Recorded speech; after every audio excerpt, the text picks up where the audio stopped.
lactante, cuándo es no preescolar, escolar, y eso lo tienen que tener bien definido.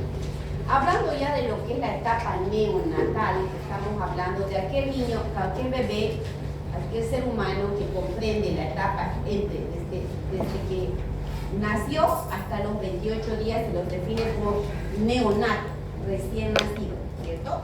Entonces, normalmente es el neonatólogo quien lo atiende, pero pediatras igual los atendemos en la consulta rutinariamente.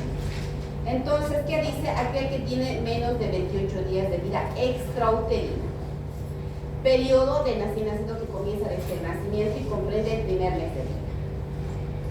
Ahora, cuando uno se confronta en la atención del recién nacido, o sea, en el parto, cesárea, yo tengo que definir si mi recién nacido está sano o viene con alguna condición patológica, ya sea que el parto que viene o cesárea que viene tiene algún factor de riesgo que va a implicar que yo haga alguna medida de reanimación. O sea, siempre tengo que estar preparado y para eso tengo que tener una buena información, ¿no?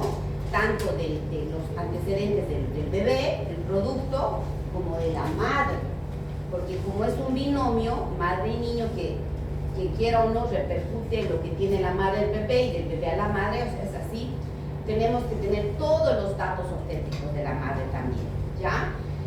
Porque vamos a ver que la atención es muy diferente cuando es sano y muy diferente cuando tengo que está enfermo en él, ¿ya? Entonces, puede considerarse sano cuando el producto tiene las semanas de gestación óptimas, ¿cierto? O sea, uno puede decir, ya tiene sus 9 meses de embarazo, decimos, ¿no?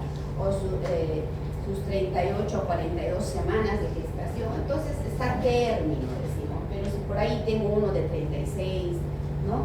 O 35, ya, no, este es pretérmino, tengo que también definirlo eso. O bien si es postérmino, 42, ya, ¿no? Entonces este ya se está pasando, ya, ¿no? Entonces también tiene, porque ambos productos, ya sea los pretérminos o los postérminos, son pacientes de riesgo. Se los califica como pacientes de riesgo, porque tienen sus propias patologías de las cuales hay que estar pendiente. Y por supuesto la historia de la madre.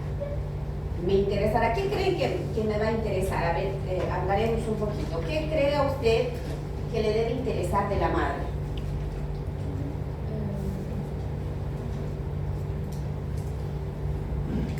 A ver. No, ¿cuál de no? A ver, acá. ¿Verde? ¿Facilidades de lactar?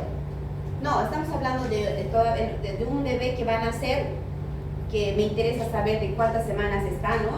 La mamá de embarazo, y de la mamá, ¿qué me interesa saber? Yo estoy pronto para recibirlo a ese bebé. ¿Qué tengo que saber de la madre? Me llaman y me convocan a una atención de recién nacido, me dicen, doctora Contreras, me cuento que estábamos en trabajo de parto una mamá, por favor vaya a atenderla.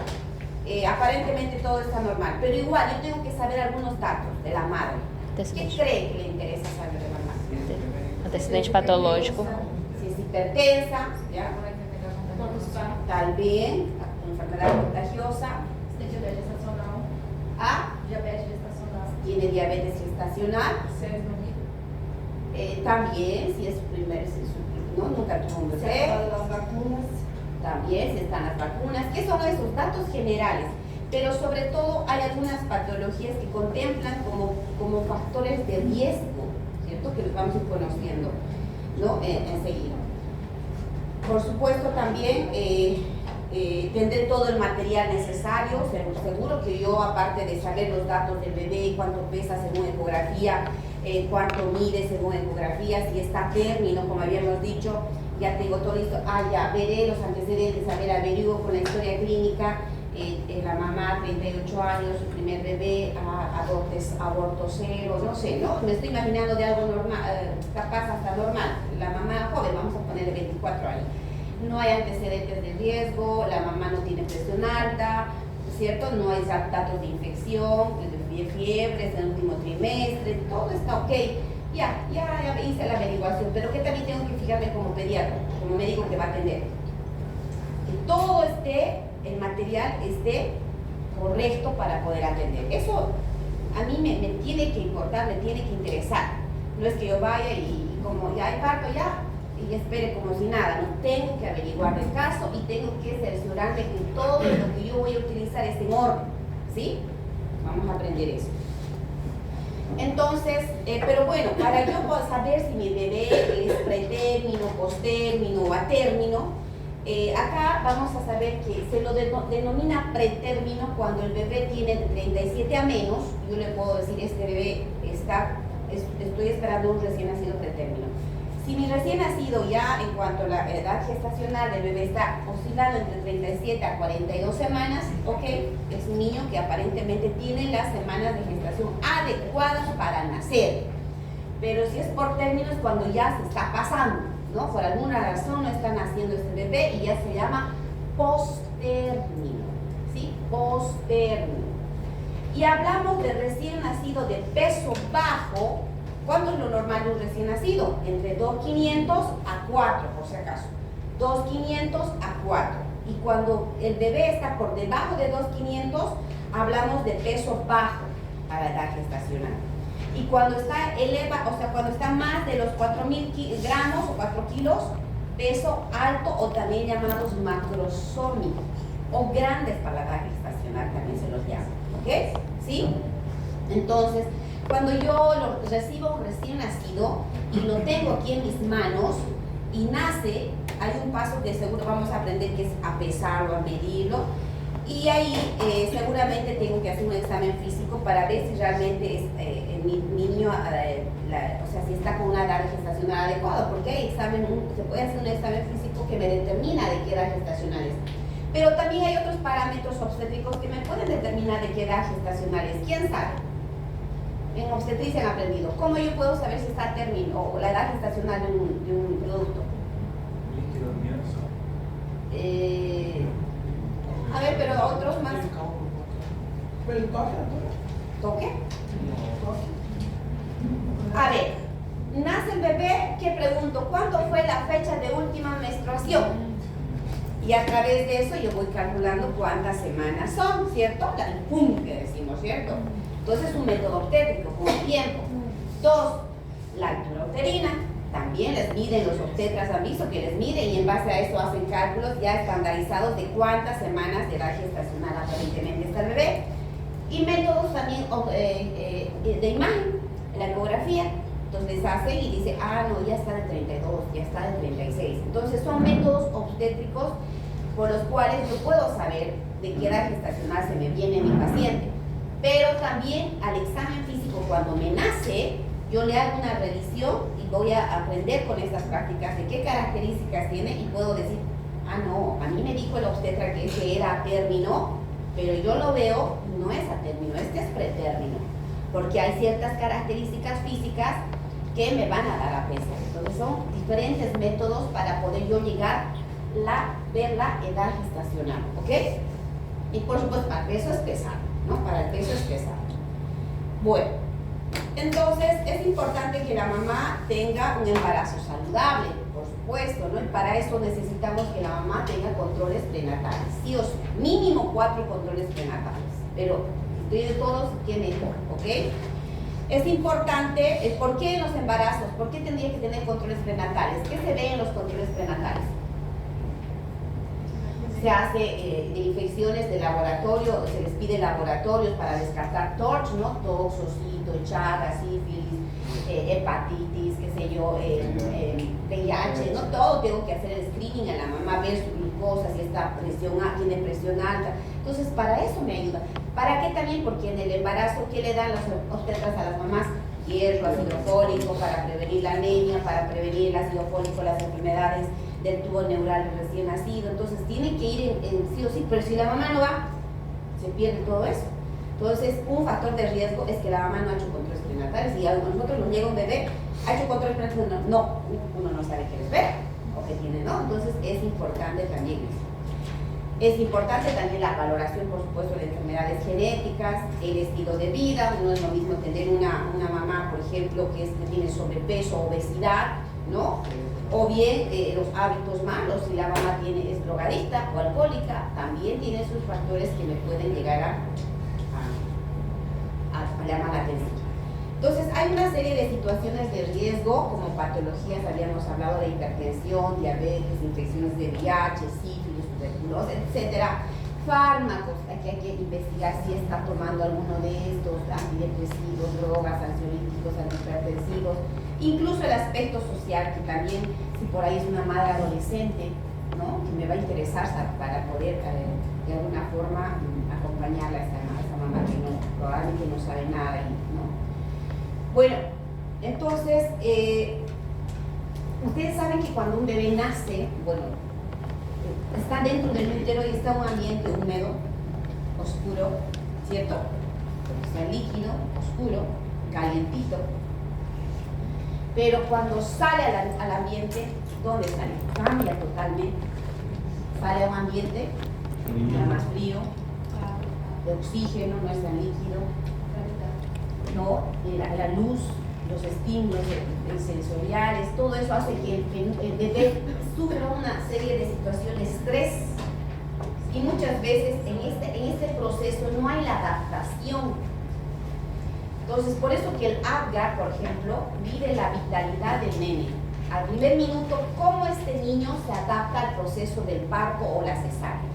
Porque cuando el bebé nace tiene que pasar una serie de, por ejemplo, en el parto se encaja, ¿no? Y entonces se adapta la cabecita, existe un cabalgamiento de las estructuras para que pueda pasar por el canal del parto. El tórax también sufre como una compresión ahí, ¿no? Y entonces esto incluso dicen que de alguna forma estimula la liberación de líquido. Entonces todo es un proceso. Entonces el bebé, cuando yo valoro el Apgar el primer minuto, me valora cómo se ha adaptado este bebé, si tiene un buen Apgar, que vamos a conocer después qué es, me va a decir que ha tenido una buena adaptación al proceso de parto cesáreo. Y a los 5 minutos, cómo se ha adaptado el bebé al entorno, al ambiente, ¿sí?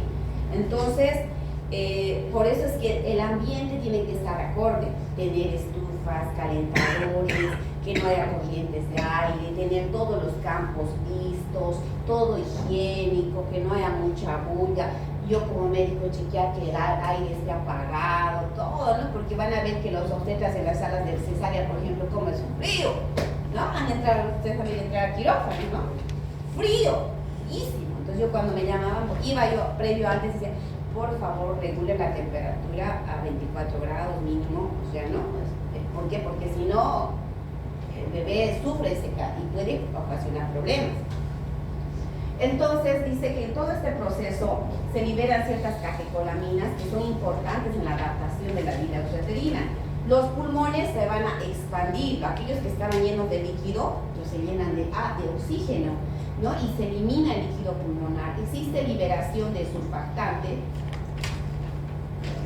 en los alveolos, existe movilización de nutrientes, existe una termorregulación propia, el bebé tiene su propia grasa, parda se llama, que es están en ciertas áreas que vamos a ver, que eso le va a ayudar a termorregular bien y no se enfríe mucho el bebé. Y regulación de flujo sanguíneo a órganos vitales, el cerebro, el riñón, tiene que haber una regulación a este nivel. Entonces existen ciertos acontecimientos fisiológicos normales donde existe lo que decíamos la expansión pulmonar, donde se requiere presiones intratorácicas negativas seguidas de llanto. Es importante que el bebé llore porque esa entrada de oxígeno, ¿cierto?, hace que la presión de PO2 suba y eso va a producir de alguna forma que incluso ese fenómeno hipertensivo que había antes, entonces baje y pueda incluso el bebé tener mejor, ¿qué le digo?, respiración. Ay, me han me amanece un poquito mal. Entonces, pinzamiento del cordón umbilical. Cuando yo pinzo el cordón umbilical, ¿no?, se produce una elevación de la presión arterial y estimulación del sistema simpático. Son procesos que de alguna forma se van a llegar a producir. Sabemos que la circulación del recién nacido es diferente a la circulación del feto. Es muy diferente, ¿no? Entonces, vamos a ver que cuando un bebé normalmente, o sea, ¿de dónde viene la sangre del recién nacido? De la placenta, ¿no? Va de la placenta ¿no? A través de la vena o arteria. Vena, en este caso vena. Por eso es la diferencia de lo que es del recién nacido. En la parte cuando está dentro del útero es a través de la vena que va a ir a dónde? Al bebé para ir a llevar la sangre oxigenada de la placenta. Está como una inversión, existe, ¿no? Uno pensaría la arteria porque a nosotros es así, ¿no? Pero en el recién nacido que está dentro del útero es la vena que ya va a llevar la sangre oxigenada, ¿no? Y a través de esta, bueno, va a ir ya luego pues a toda ¿qué les digo? A todo lo que es a todos los sistemas, y va a ir luego a ser recogida por las arterias y va a llevar luego a la placenta. Pero en todo este proceso existen ciertos cambios que normalmente uno espera. Por ejemplo, ¿cuáles son estos eventos? Cuando el bebé llora, aumenta la PO2, o sea, la presión de oxígeno, y esto ¿qué va a producir? Escuchen.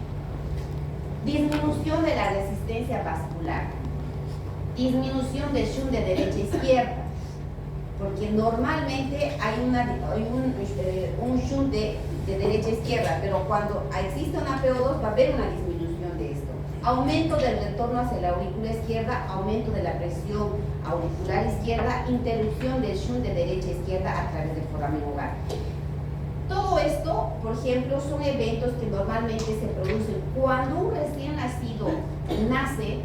Hay ciertos conductos y ciertas, ¿qué les digo? Comunicaciones que normalmente un recién nacido ya no hay. O sea, me estoy hablando me refiero cuando está en útero. Por ejemplo, en la fase prenatal, la vena umbilical, escuchen, lleva sangre oxigenada desde la placenta al hígado del corazón, la vena. Pero en la parte ya postnatal, cuando el bebé ya nació, esta vena se oblitera, convirtiéndose en el ligamento redondo del hígado. En la etapa prenatal, el conducto venoso llega sangre oxigenada de la vena umbilical, a la vena cava inferior. En cambio, en la postnatal, esta te tiene que obliterar. Ahora, la vena cava inferior lleva sangre oxigenada de la vena cava umbilical y del conducto venoso y sangre mixta que produce del cuerpo y del hígado. En cambio, en la postnatal solo transporta sangre desoxigenada la vena cava inferior. Acá, existe en la vida prenatal un agujero llamado el agujero oval que comunica la aurícula derecha con la aurícula izquierda. O sea, acá hay un conducto que se llama agujero oval, que en la etapa prenatal es normal, pero en la etapa postnatal esta tiene que cerrarse funcionalmente a los 3 meses, pero muchas veces no se cierra, y es ahí que los primeros meses se escucha como un soplito, producto de esta presencia del agujero oval, y nosotros le decimos es un agujero probablemente funcional, porque todavía no se ha llegado a cerrar, ¿no? Entonces, pero aquí viéndolo al bebé, cosa que cuando va pasando eso tiene que cerrarse, ¿no? Eso es lo normal. En las arterias pulmonares llevan sangre mixta hacia los pulmones, y en cambio en la etapa postnatal lleva sangre desoxigenada hacia los pulmones. Conducto arterioso deriva sangre mixta de la arteria pulmonar a la aorta, y normalmente en la postnatal esta se tiene que ocluir, convirtiéndose en ligamento. Bueno, la aorta recibe sangre mixta del corazón y de la arteria pulmonar. En cambio, en la postnatal transporta la sangre oxigenada que sale de la vena cava, del ventrículo izquierdo, perdón. Las arterias umbilicales llevan sangre oxigenada y desoxigenada a la placenta.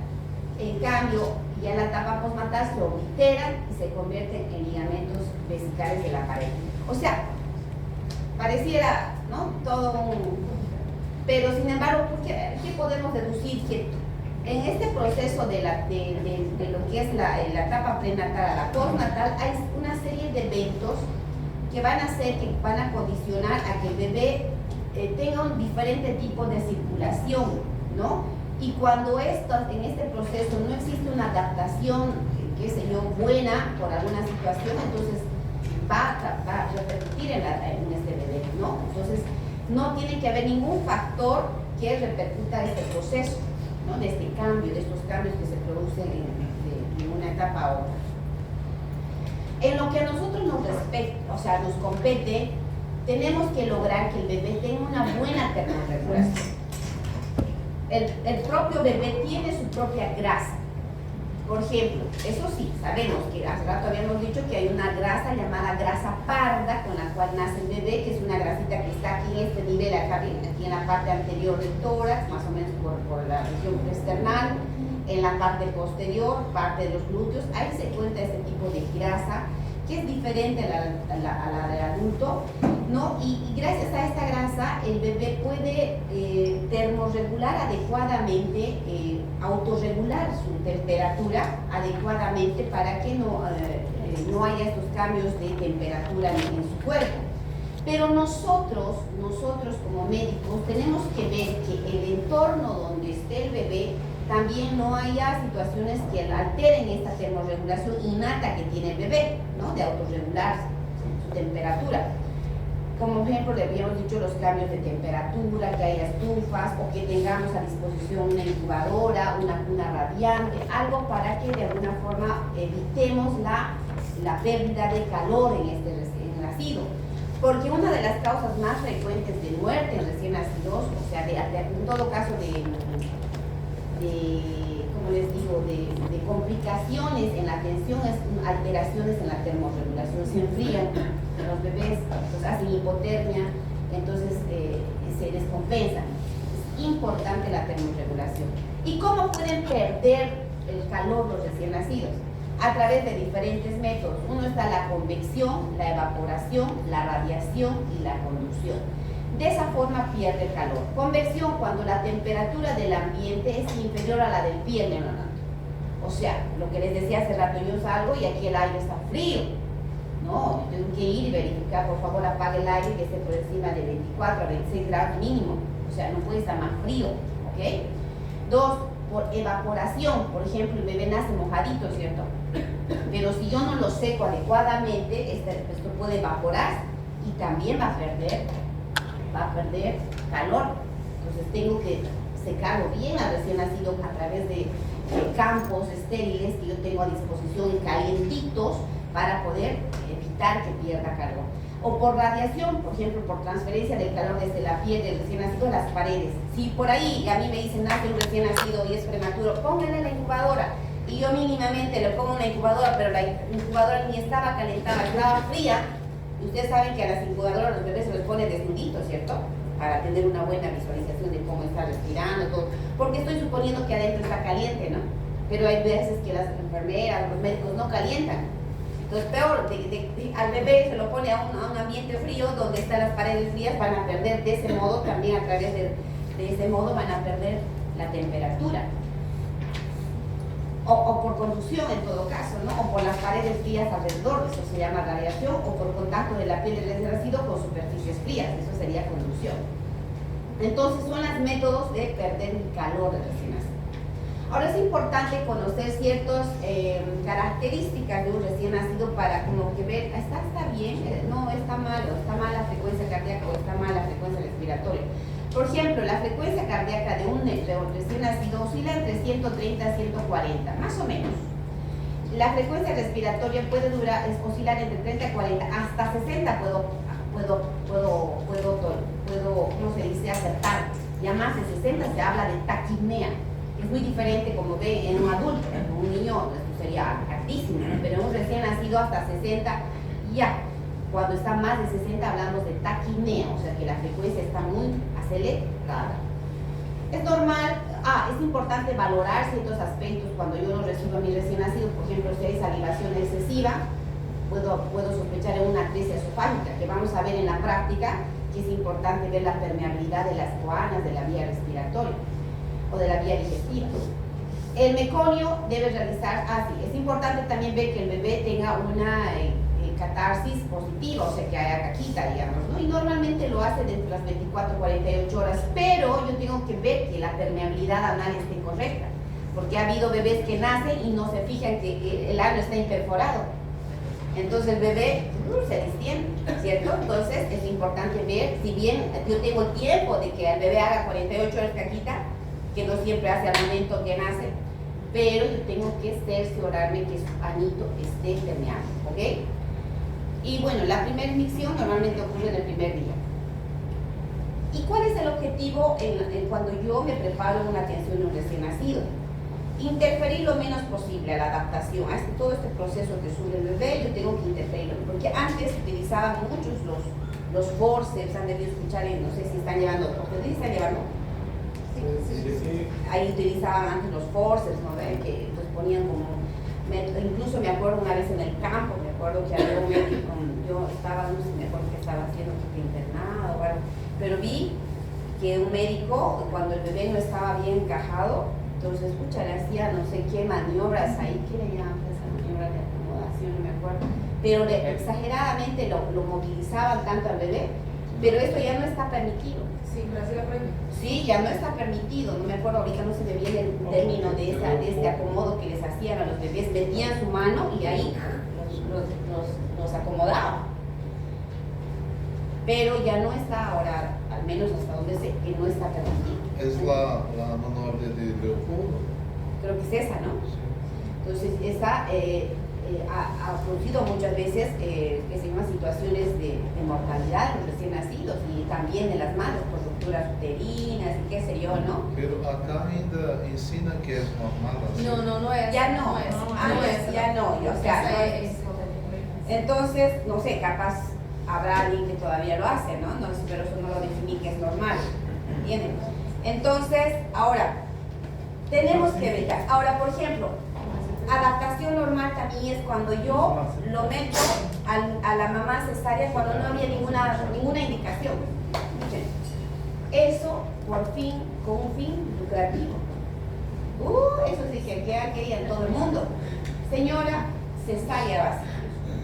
Claro, si va a una clínica privada, ¿cómo le va a hacer cesárea? Porque le va a cobrar de la cirugía, de la sala de quirófano, de la cama de hospitalización, de la incubadora, de todo le va a cobrar. ¿Sí? Todo es cesárea ahora. Todo es cesárea. Cuando realmente no hay una situación que diga necesita cesárea, ¿no? Bueno, ¿qué vamos a hacer? Así establece la situación. Espero que no haya obstetras aquí que hagan eso. Futuros obstetras. Mantener al binomio en el mismo lugar sin separar, o sea, tenemos que hacer que el bebé nazca, el bebé esté con nosotros. Promover el contacto piel con piel y lactancia, ¿ven? Eso es clave, que cuando nace el bebé, necesita hacer el apego precoz. ¿Se acuerdan del apego precoz? Cuando les poníamos al bebé, sea cesárea, sea parto, yo tengo como médico garantizar que se haga ese evento, ¿sí? Por los beneficios que ya sabemos. Bueno, estar pendiente de las profilaxis de algunas enfermedades, ya sea de las conjuntivitis del recién nacido o la enfermedad hemorrágica del recién nacido, y por supuesto realizar el tamiz o el screening neonatal que se debe hacer a todo el recién nacido para descartar algunas patologías que las vamos a conocer.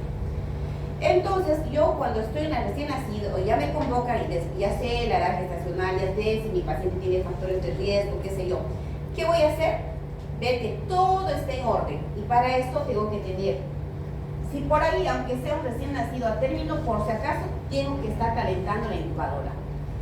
Puede que no siempre me nazca normal, o sea, algo pase, entonces tengo que tener que decir, enfermera, aliste, entonces tiene que estar, ¿entienden?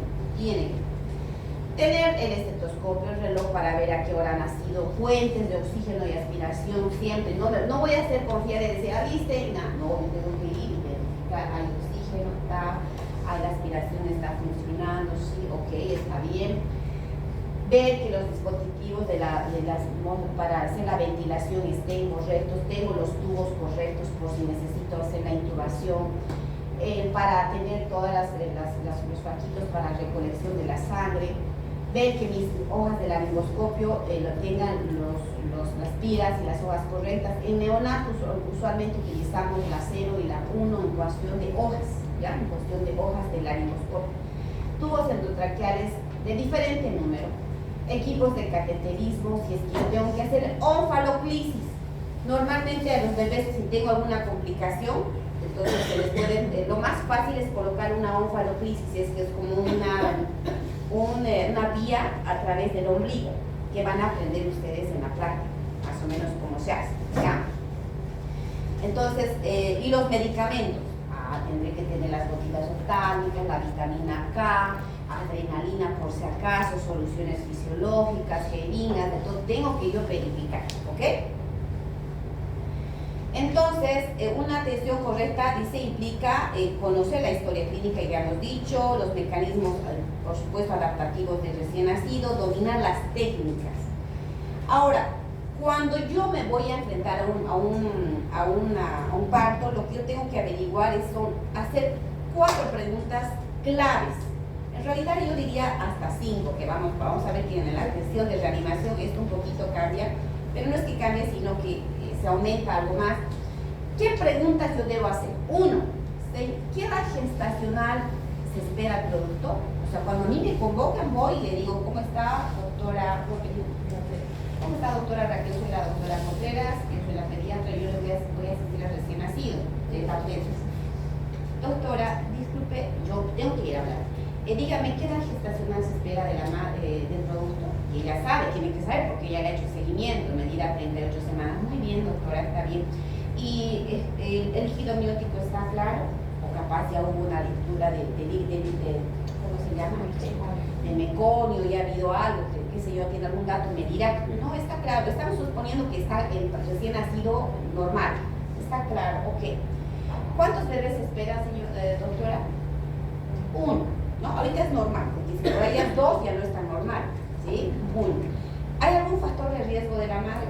Ninguno, ¿no? Ah, bueno, entonces con todo eso yo ya estoy como que preparada y de paso iré a la historia y verificaré si hay algo más que me interesa. Pero estas son las preguntas que debo preguntar, sí o sí. Y incluso hay otra pregunta que se ha añadido, se ha cambiado a esta de cuántos bebés esperan, la pregunta de ¿cuál es el plan del clampeo del cordón umbilical? Porque cuando yo tengo que clampear el cordón, ni bien nace cortar el cordón, se espera un tiempo prudente, que lo vamos a aprender. Entonces, es un clampeo oportuno, es un clampeo tardío, ¿sí? Entonces yo tengo que también saber ese dato.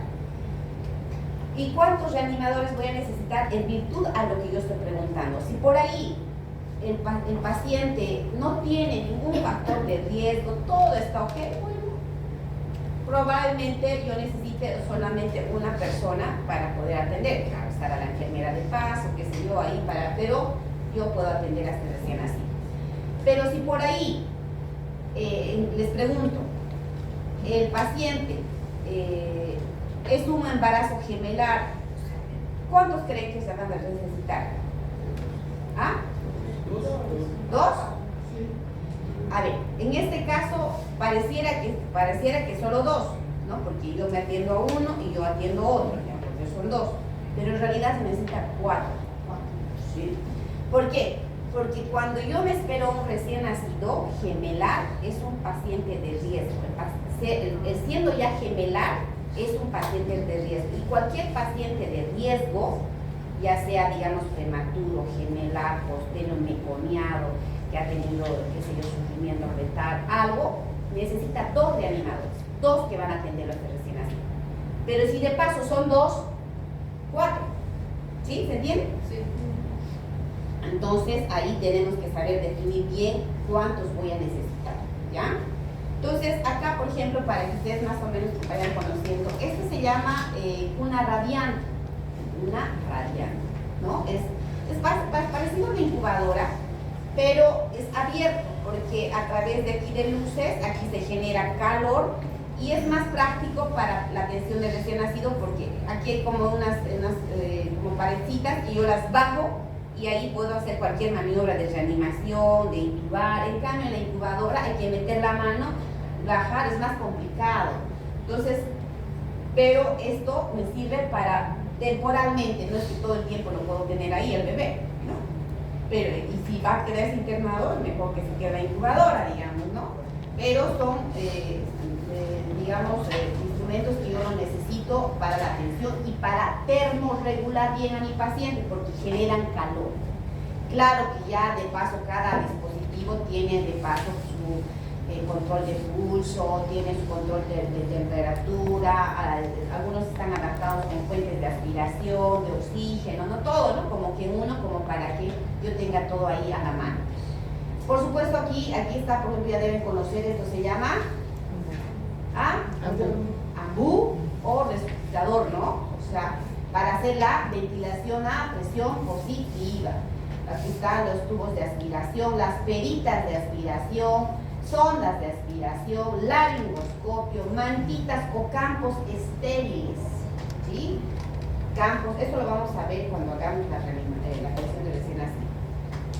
Entonces, es importante que favorezcamos el contacto de piel a piel, la temperatura a 26 grados, tiene que ser un ambiente tranquilo, privado. ¿Qué más? Pedir que, para hacer el contacto piel con piel, lo que habíamos dicho que tiene que la mamá descubrirse para que ahí le pongamos al bebé piel con piel. Y siempre debemos preguntar cuando nace, hacernos estas 3 preguntas. Escuchen, ni bien me lo entregan al bebé, son otras preguntas. Estas eran antes del parto. ¿Se acuerdan que les dije las preguntas? ¿Qué es a término? ¿Qué sé yo? ¿Qué hemos dicho? ¿Cómo está el color del líquido amniótico? ¿Qué más hemos dicho? ¿Cuántos productos son? ¿Cuál es el plan del cordón umbilical? Todo eso antes de entrar al trabajo de parto.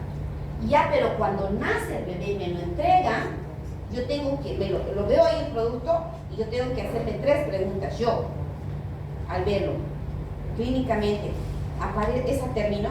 Sí, o sea, aparentemente sí, por lo que me han dicho y por lo que yo estoy viendo es a término. ¿Está respirando, llorando? ¿Está bebé llorando un montón? Sí. ¿Tiene un buen tono? Tono es cuando está bien durito, mueve los manitos, flexiona, extensiona, pero flácido sería lo contrario, cuando tiene, ¿no? Eso es flácido. Pero si estas 3 preguntas responden que sí, ya, yo lo puedo llevar y hacer contacto piel con piel.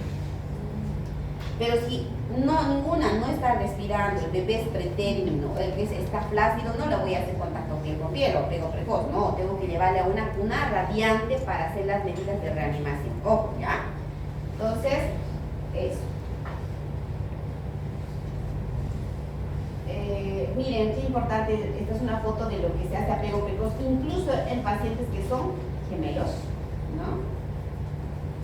¿Y cuáles son los pasos? Vamos a clasificar, escuchen esto es importante. Hay pasos inmediatos y pasos mediatos. Los inmediatos, que son los que ya tengo que hacer lo inicial y eso no puede fallar, que depende de eso la vitalidad de mi niño, de que esté bien, ¿ok? ¿Cuáles? Ponerle una buena posición. 2, aspirar secreciones. No, imagínense que se llena de mocos y secreciones.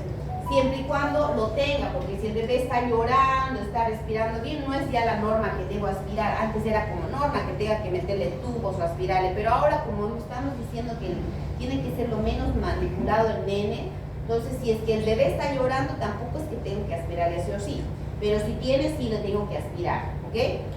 Hacer un pinzamiento del cordón de manera oportuna, secarlo bien para que no se pierda calor y realizar el Apgar. Entonces, ¿cuáles serían? Posición, aspiración, secado, ¿no? Estimulación también es importante. Al momento de secar yo lo estoy estimulando, ¿ok? Esto vamos a aprender en la práctica. Pero claro, ya los mediatos es que aquellos que lo puedo hacer después y no se me va a morir. En cambio, si no le pinzo de forma oportuna, no le seco bien, no le aspiro, no le posiciono bien, se puede morir un paciente, o sea, se puede complicar.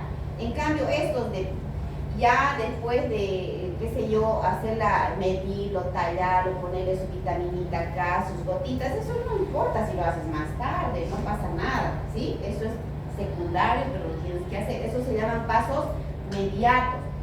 Cuando hablamos de pinzamiento y sección es cuando el bebé ni bien nace, ahí está con su cordón y yo lo pinzo y secciono, eso es. Y ligadura es cuando yo le pongo una ligadurita o un clamp ya para hacerlo cortito su cordón, esto que ya lo van a aprender cuando hagamos la práctica. Antropometría es pesarlo y tallarlo. Tomarle la temperatura, profilaxis, vitamina K, identificación, evaluar la permeabilidad anal y rectal, todo eso y la exploración, por supuesto. Bien, acá estamos un recién nacido, están haciendo piel con piel, ¿no? Esa es una posición correcta, o sea, sobre el bebé, sobre la madre, pero siempre tratando de que el bebé tenga una buena respiración, ¿no? No puede estar flexionado, no, pero sí logrando el contacto piel con piel. ¿no? Acá, contacto piel con piel sobre el pecho. Secado. Calentar, secar, posicionar, aspirar, claro. A ver, repitan conmigo. Calentar, secar. Incluso empezamos con posicionar. Posicionar, calentar, secar, estimular, claro. Esos serían los pasos como que digamos que yo tengo que sí o sí cumplir, ¿ya? Entonces, en el secado, secamos toda la cabecita y carita, ¿no? En todo el cuerpito. Si tengo que cambiar más toallitas, digo, páseme a otro campo, lo cambio, otro campo calientito. Para eso hay personas que se encargan de calentar los campos. Lo calentamos muchas veces en una estufa cerca, ¿no? Que están calentando y ya la persona lo encarga y lo pone en los pañitos calientes cuando nace el bebé me pasa. O bien incluso en una, ¿cómo se llama? Microondas también me pasaba, lo ponía la enfermera y bien envueltito los campos, ahí cuando me nacía ya me pasaba y yo lo agarraba y esperaba ver con los campos calientes, ¿no? Tienen que estar pero calientes los campos. Entonces, secar, estimular vigorosamente, sin tampoco ser torpes, pero hay que tratar de secarlo bien vigorosamente para estimularle de alguna forma para que el bebé reaccione y llore, ¿cierto? Así hay que estimularlo.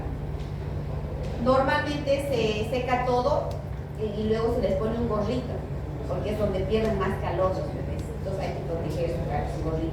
Y las manitos no se les seca, porque eso les ayuda a de alguna forma trepar. Cuando están acá en el abdomen, les ayuda a trepar hasta la mama, ¿ya?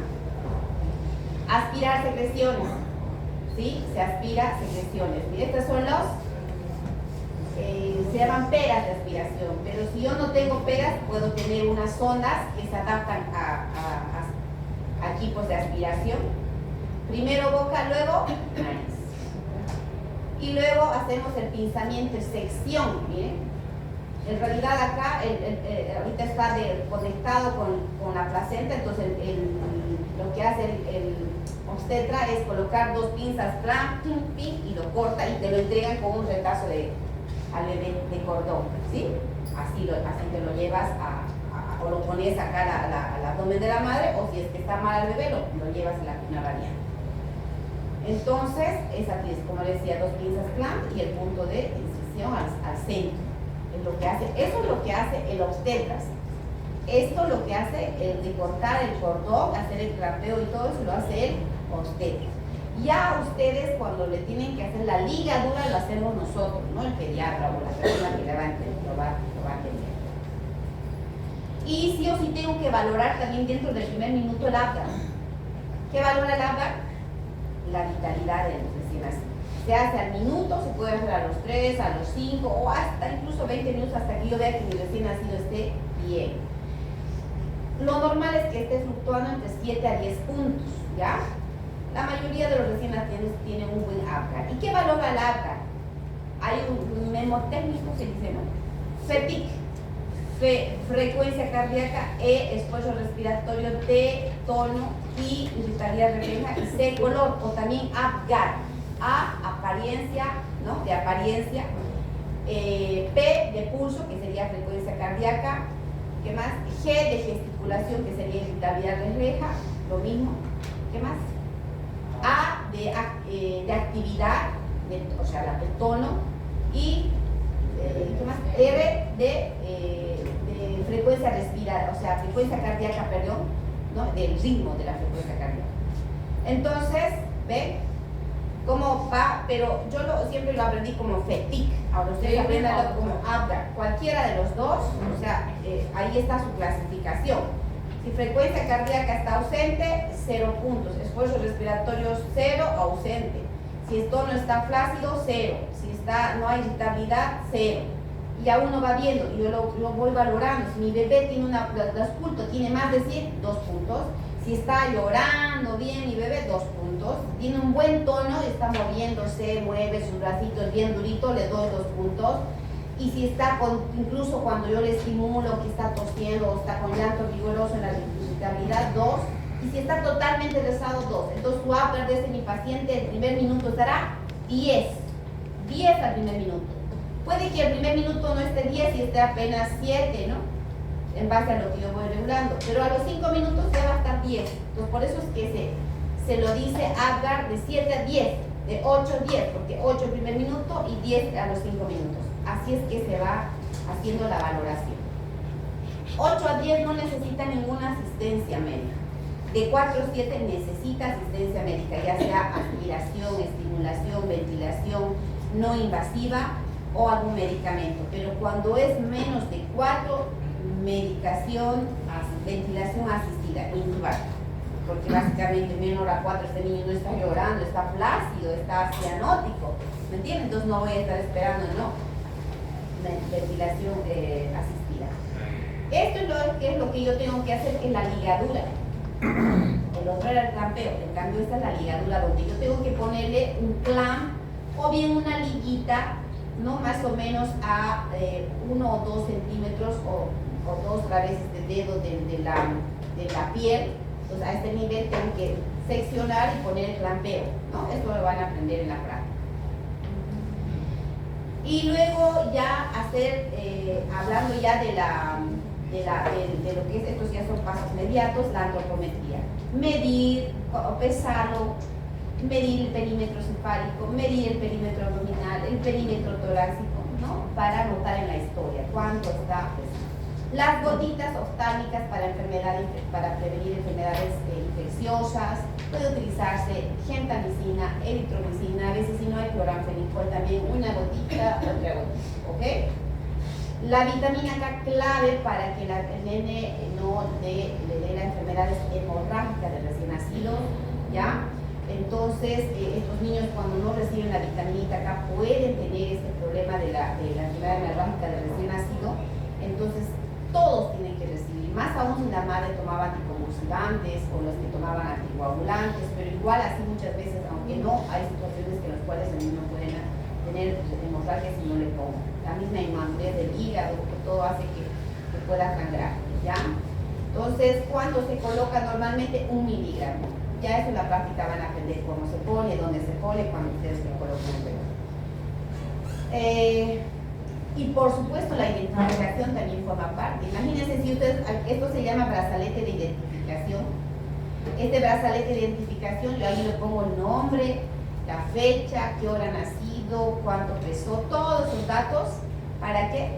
Para que no se me pierda, porque a veces hay lugares donde nacen un montón y si yo no le pongo en el momento, ya luego no voy a saber, todos se parecen casi igual, ¿no? A los bebés, entonces, ¿de quién era? ¿De doña Juana? ¿De doña María? ¿No? Entonces, ahí tenemos que ponerle sí o sí el brazalete. Se puede colocar en la manito o también en el pie. Lo que les decía, la permeabilidad, es clave ver. Normalmente hay las ondas de aspiración que yo veo la permeabilidad de las coanas, de la narcita o bien de la vía digestiva y luego veo de la NI, ¿me entienden? Eso también en práctica lo van a aprender. Y bueno, al final el examen físico con detalle, ya después de haber hecho esto yo voy viendo cómo está su cabecita, si no hay caput, cefalohematoma, van a averiguar qué es caput y qué es cefalohematoma en las prácticas, les voy a preguntar. Averigüen también cómo se hace el Barlow y Ortolani, les voy a preguntar en la práctica, que son maniobras para ver la displasia de cadera. Es importante también que ustedes vean, por ejemplo, el test de Usher, test de Bayard, que son test que se hace para ver la edad gestacional. Entonces es importante ver todo, si por ahí asimetrías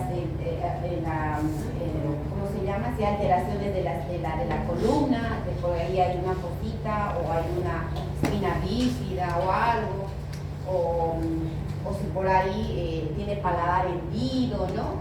Tengo que ir de pies a cabeza, tengo que revisar al bebé, todo. Entonces, y lo que les decía hace rato, para valorar la edad gestacional hay parámetros. Este es el test de Usher, hay otros también, el de Bayard, el de Capurro, ustedes curiosen y vean, pero el que les estoy dando aquí es el de Usher, que ¿para qué me sirve esta? Cuando yo hago la edad gestacional, yo veo el test de Usher, veo la edad gestacional en el examen físico, para ver si está a término, si es pretérmino y es por término. ¿Y qué veo del test de Usher? Pliegues plantares, miren, nódulos mamarios, pelo, pabellón, genitales. Dependerá si es niño o niña. Por ejemplo, si yo veo que mi recién nacido, en todos sus plieguecitos de su planta, están en toda la planta, porque tenemos pliegues, ¿no? Sí. Si están en toda la planta, este paciente es a término. Le mido el nódulo mamario con cintita, hoy calculo yo, ¿no? Pero sí, idealmente con cintita. Está más de 7 su nódulo. Este parece un a término. Al cabellito, está ya durito. Está durito y sedosito, porque en un prematuro, por ejemplo, tú lo tocas, parece algodón, se pega a sus pelitos, porque es muy prematuro. En cambio, a términos duro, sedoso, pero se diferencia, se puede diferenciar. Entonces, no, este es a término. Los testículos, si es varoncito, ya están en sus bolsas escrotales, tiene bastantes plieguecitos ya en sus bolsas escrotales. A término. Si por ahí fuera prematuro, por ejemplo, yo veo sus testículos, están vacíos, el escroto está vacío, no hay testículos, y básicamente no tiene pliegues. No, este es el término. No sé, yo me puedo dar cuenta. En las niñas, por ejemplo, los labios mayores cubren totalmente a los menores. En cambio, en el prematuro, eso estamos hablando del término, en cambio, en el prematuro, los labios mayores y menores están separados, incluso los menores y la clítoris son los que predominan más que los mayores. Uno se da cuenta, no, esta bebé es prematura. Entonces, estos son diferencias clínicas para ver si mi bebé es a término y postérmino. Y por último, hago la extracción de la sangre. Ve aquí, y normalmente esto lo hace el interno, les comento, ¿no? Al menos a mí me tocó, y ahora yo cuando he hecho las cosas que los internos hacen en el hospital, ellos son los que agarran con una jeringa y se saca del cordón que quedó. ¿Se acuerdan que les dije que el obstetra nos deja con un cordón grande? Entonces nos deja con una pinza clan. Entonces lo que yo voy a hacer es colocarle otra pinza y cortar, ¿no? Para dejar el cordón pequeñito. Entonces de ese retazo que queda, yo voy a agarrar con una jeringa y sacar, así como está aquí, una cantidad de sangre, más o menos 2 a 3 cc, y poner al tubito con anticoagulante. Y eso ya yo voy y le mando a la persona que está afuera, otro interno, qué sé yo, que vaya y lo haga los exámenes de screening que se hacen. ¿Y qué se hace? Exámenes para descartar qué? Tamizaje para hipotiroidismo congénito, TSH de 3, 24, para descartar hiperplasia suprarrenal, la fenilcetonuria, la fibrosis quística, la galactosemia, deficiencia de biotinidasa, que son las enfermedades que yo tengo que hacer, como se llama, test del piecito para descartar estas enfermedades, precisamente. ¿Ok? Esto de acá, no les voy a exigir ahora ya, pero esto va a quedar para la reanimación, la atención de reanimación neonatal. ¿Ya? Vean simplemente esto y antes nada más. Nunca nos vamos, ¿no? Ya esperen esto más, lo último, ya nos vamos.